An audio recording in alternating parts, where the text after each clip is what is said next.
Indian National Science Academy that brings about how important has been chemical engineering in India.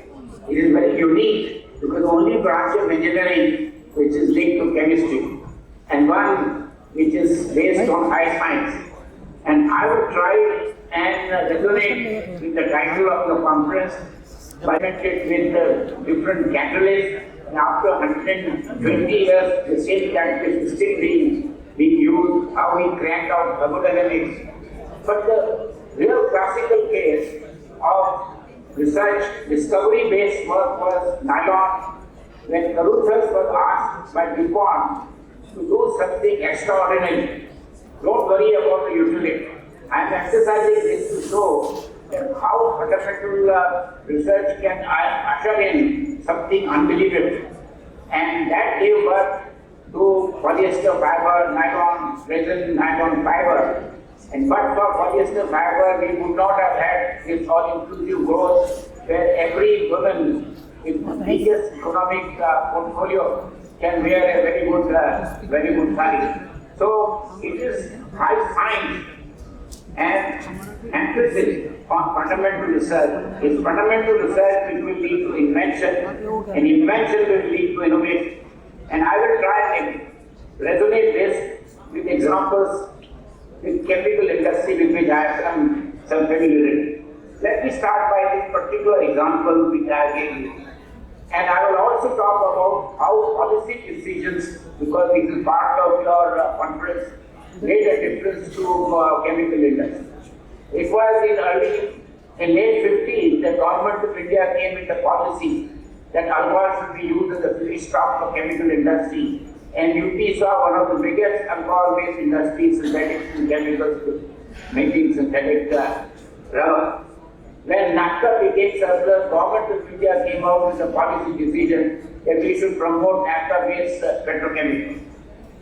We, from the Scientific Advisory Committee of Ministry of Petroleum and Chemicals, took a policy decision which was very well followed by Sri Lavraj Kumar, the then Secretary, that no ethane coming from the offshore gas should be sent to fertilizer plant or to the power plant, but should be used as a feedstock for making ethylene. And India's largest investment in early 80s in Maharashtra came because of that initiative. This is just to give an example how policy decisions can make a big difference. So this is part of the resonating part of my presentation. I will go and explain to you one by one how the fundamental work, and I'll pick on something very interesting because this is very recent pieces of work I've been reading. The science of absorption made a big difference, and one of the major manifestations of this was during COVID, that everybody in the street knew that there is something called PSA, processing absorption. But what people didn't know, what was the origin? It was the fundamental work in chemical engineering of simulation which led to commercialization. And look at what advances have taken place out of basic research. You have the COF, you have MOF, and these materials, now it is claimed, not only can have area of 3,000 square meters per gram, but may even go up to 10,000 square meters per gram. And these will change fundamentals of business. Let me take a couple of examples to show how major breakthroughs in the scientific approach to this can make a difference. Adsorptive separation has been done to purify ethylene, let us say at purity of 97-98%, remaining ethane to be removed so that ethylene is of polymer grade. Now, it is easy to imagine that you will have an adsorbent which will pick up ethylene, but that is a major component. Can science come out with an absorbent which will only pick up ethane so that whole process becomes far more precise, far less energy intensive? There is piece of work in the literature show that how breakthroughs in material science coupled with the theories and absorption can reverse this trend, and that your selective absorption of ethane, same thing will apply for propane separation. This is how science can make a big difference and usher in an industrial part, because you talk in your conference title, technology, research, innovation, and I am trying to once again and repeatedly say that I am trying to resonate with your title. Now, if we do get ethane selectively removed, and if science of catalysis with the inputs from physicists, chemists, material scientists, and chemical engineers, if we can activate hydrogen in methane, hydrogen in ethane, hydrogen in propane, so can we directly convert methane to methanol? Can we convert one carbon atom methane to two carbon atom products like ethylene and all?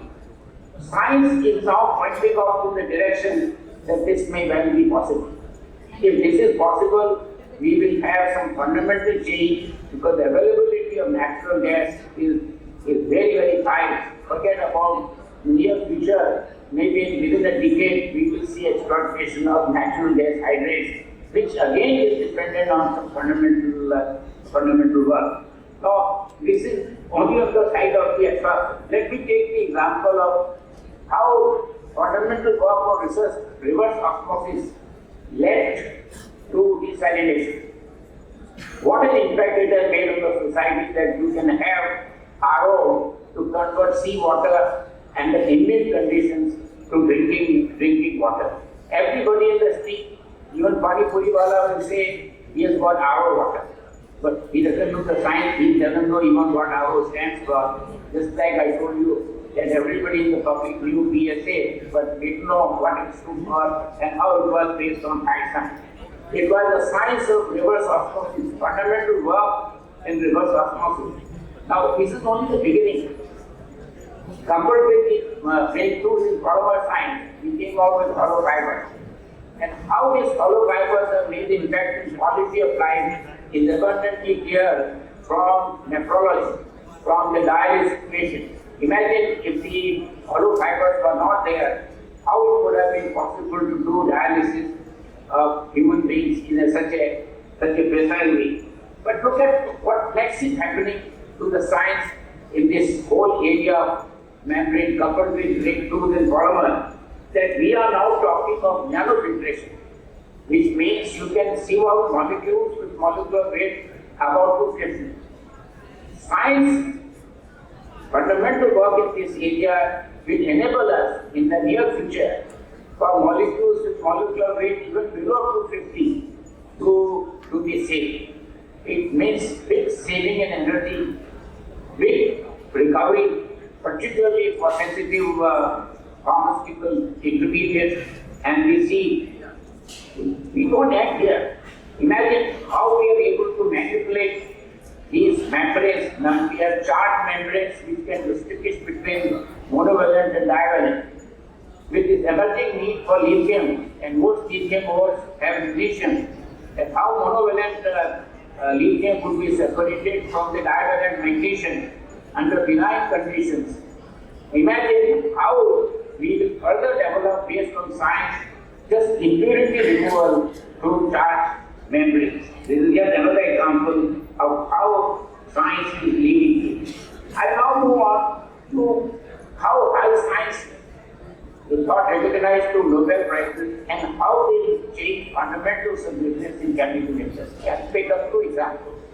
Emeritus, which is chopping and stitching of molecules, and it started with utilizing excess propylene at that time to split propylene by chopping and stitching to ethylene and butene. Exactly reverse of this in practice today, being equilibrium reaction on a very grand scale of hundreds of thousand tons. And how this fundamental work on chipping or breaking brakes and breaking, joining them again, as I was saying, chopping and stitching, made such a big difference. And you know, people like Ruff and all got Nobel Prize for. Similarly, asymmetric synthesis by which you could get optically active molecules led to Nobel Prize, and it is commercially practiced. Again, showing that high science whose uses may not be known in the beginning can lead to such major breakthroughs. I will now go to the example of how biology is going to make a big difference. And I am wanting to quote the Nobel Prize winning Professor Francis Arnold, who happens to be Professor of Chemical Engineering, who came out with the directed evolution of enzymes. See what it will do. It can change fundamentals of business in chemical industry because enzymes will be now trained to do something. And let me give you a very simple, mundane example. Second World War saw fermentable sugars going to 2,3-butylene glycol. Crops have been changed, productivity has been increased, you have 1,4-butadiene commercial plants like fermentation. Now we have bugs which can do 1,3-butadiene. Can you imagine how we are able to twist around and get all these things done? So this directed evolution, what impact it has made? What kind of fundamental work went in directed evolution of enzymes is today monopolized by just one country, and we lack very badly expertise in this area in India. And some important intermediates which are optically active for physiotherapy for diabetes and atorvastatin inhibitor for cholesterol lowering, those intermediates are now made through this directed evolution, bringing down the cost to something like less than 20% of the normal chemical method. It is my firm belief that in coming years, this fundamental work of directed evolution will lead. We already have leads to show how vanillin can be made in fermenters, how adipic acid can be made in fermenters, why even aniline can be made in fermenters. So, this science, high science, leading to something useful for each one of us is something I want to quote. I now come to how the combination of basic sciences in chemistry, physics, material science and chemical engineering would do wonders to catalysis. Catalysis has done wonders. It is one of those areas where fundamental work using every type of spectroscopic method to characterize. And with the advent of AI, I believe there will be major breakthroughs. And I want to repeat what I said earlier in my talk, that how we will use all this science to twist methane to hydrogen, to convert methane to methanol and to ethylene, ethane to ethanol, ethane to ethylene plus acetic acid, and this will make a lot of difference to the industry. In the recent part, in fact, catalysis can eventually take benzene to phenol directly with hydrogen production. These are kinds of things which look impossible today, like it happens with many processes in chemical industry. I have reasons to believe that in coming years you will see major breakthroughs to the science of catalysis. In the recent past, there has been a lot of interest, rejuvenation of interest in electrochemistry. Many interesting things are going to happen to electrochemical I'm not referring to the factory part, I'm only referring to electrochemical processes for chemical industry, but particularly for specialty chemicals. And even more exciting, where you can do anodic and cathodic reactions simultaneously and good products to be of. So these are the kind of advances that are taking place in electrochemical processes that would bring about a major change. Coming back to separations, which take a major part of investment, even in things like interferon, making interferon major part. In all biotransformation, 80% of the investment goes to the downstream processing, but it receives only 20% of the attention. And many important breakthroughs are coming, including from chiral molecules to SMEs, simulated fluid back chromatographic separation.